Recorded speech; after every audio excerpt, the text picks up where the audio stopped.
Hi and welcome back to my kitchen. Tonight we are making crispy garlic chicken thighs, and we are making this recipe that I found on TikTok, and it is crispy potatoes. They will be baked in the oven and they are sure to please.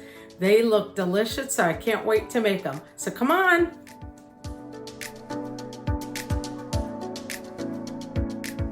For the potatoes, what we want to do is the recipe calls for 2 big russet potatoes.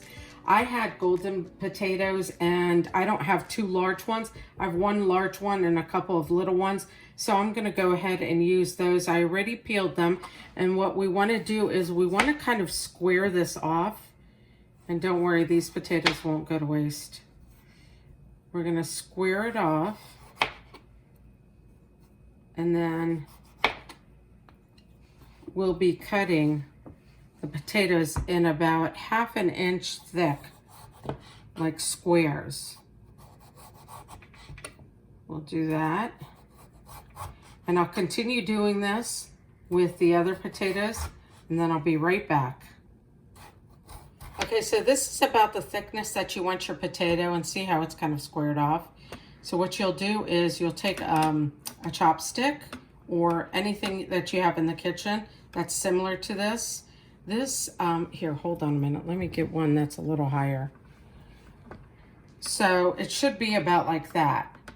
What you're gonna do is you're gonna take your knife, because you don't wanna cut all the way through. And if you don't have one of these tools or these little chopsticks, that's fine. I'm sure you can do it by hand. But anyway, you're gonna go through like that. And the chopstick kind of is a guide for you so you don't go all the way through. And then what you're gonna do is you want your potatoes to look like this.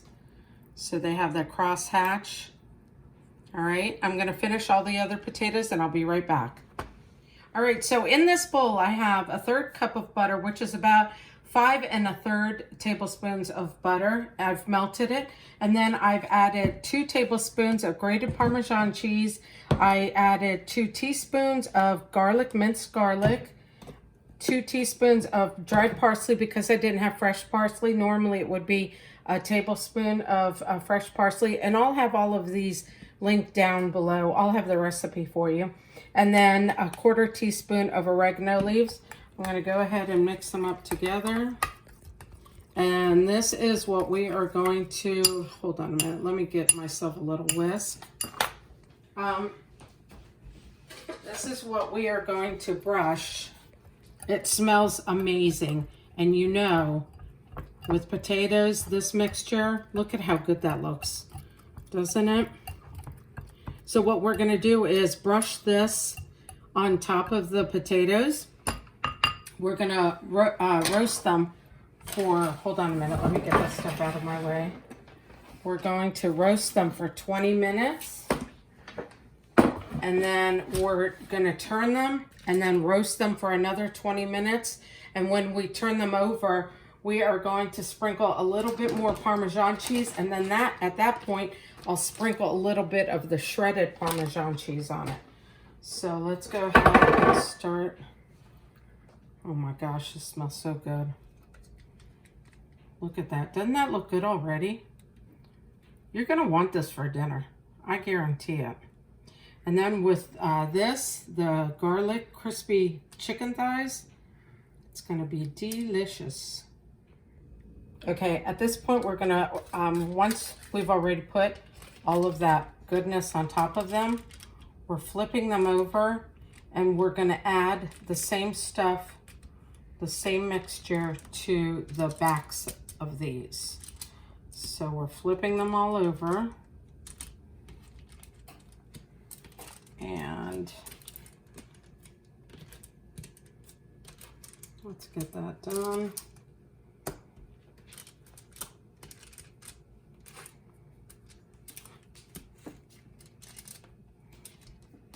If this mixture, I think you can use this mixture on anything. I think you could probably use it on chicken. You could probably use it on your steaks. You could definitely use it on bread because it does smell like garlic bread. All right, so let's go ahead and we'll start on the bigger ones up here. I'm gonna put some more of this mixture on. Okay, we're gonna put this in a 400-degree oven, and we're baking them, excuse me, for 20 minutes. And then once 20 minutes are over, we're gonna flip them over. We'll add a little bit more Parmesan to it and some parsley flakes. And here we go. So 20 minutes and we'll be back. Okay, for the crispy baked chicken, the garlic chicken, I've already taken, this is about 2 pounds of chicken thighs. They're boneless and skinless. I did trim a little bit of the fat off and I did wash them. And the recipe calls for 1.5 pounds, but some of these were a little smaller. So I'm gonna go ahead and stay with the 2.25 pounds.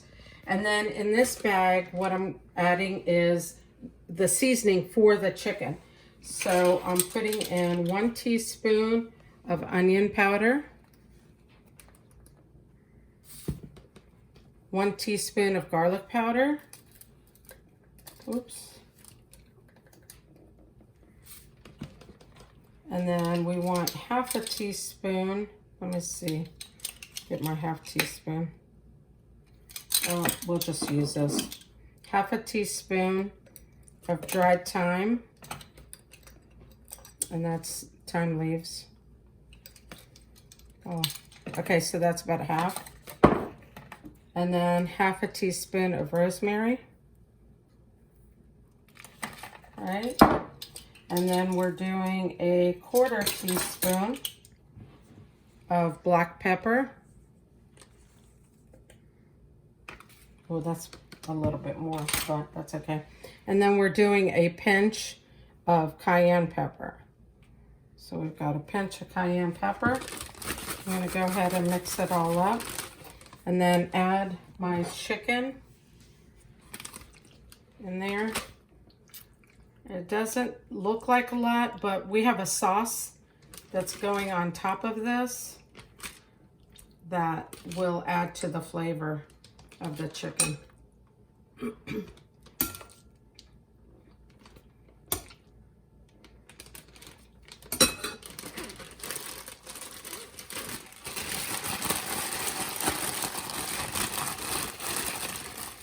Okay, I just wanted to show you the potatoes so far. So we still have about 15 minutes on them, but they are looking and smelling amazing. And then in this pan, truth be told, when I looked at the seasoning and the chicken, obviously because I have more chicken than what the recipe called for, I doubled the seasonings. So that that wasn't enough. I thought it would be, but it wasn't. So I doubled the seasonings. And right now we're going to add about 1 teaspoon or so of olive oil. And I already preheated this pan. So we are now going to cook these chicken thighs. Oh my, they smell good too. And see, that's what you want. You want that sound. And you don't want to overcrowd your pan, otherwise the meat will start boiling.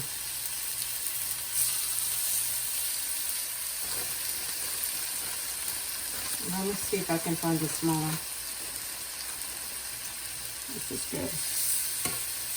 Alrighty, so we're going to cook these and we'll cook them on the other side. Put them aside for now, once they cook, and then we'll finish the rest.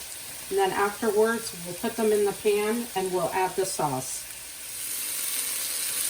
The chicken thighs are looking really good, so I'm about to start the second batch.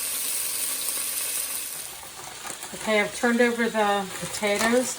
They are looking mighty delicious.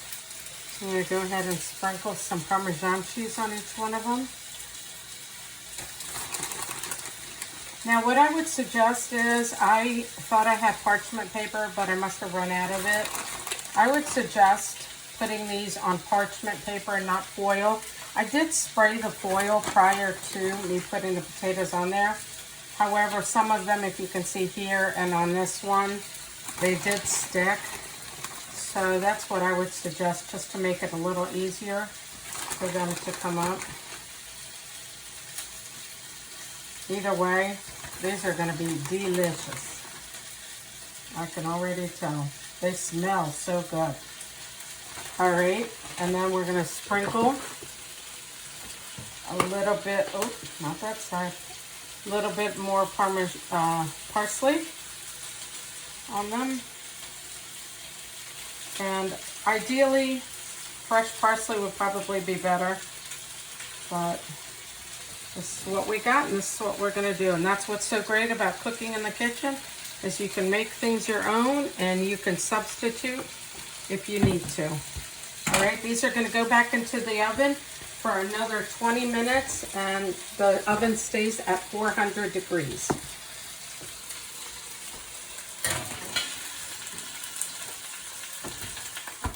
Okay, I've taken the chicken out of the pan, and right now we are going to bring up these good bits. I'm adding half a cup of chicken stock, and then 2 tablespoons of butter, and I'm adding a tablespoon of minced garlic. Okay, and then we are going to pull up all of these good bits. And then once we do that, we will put the chicken back in the pan and let it cook for a little bit longer. We want it to cook through. I wanted to talk to you a little bit about the garlic. I had bought a big bag of whole garlic cloves from Sam's Club, and I had frozen them for a little while, and I didn't like the way that they looked, and it was just so much easier, I thought, to go ahead and mince them. So I looked up a recipe. I minced, not a recipe, but I went online to see how I can preserve my garlic.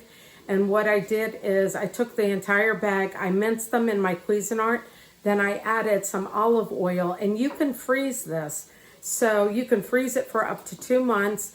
And the big bag created at least, I want to say maybe 4 containers, probably about this size, but you know those like to-go containers from restaurants, those little plastic ones that usually you get soup in them.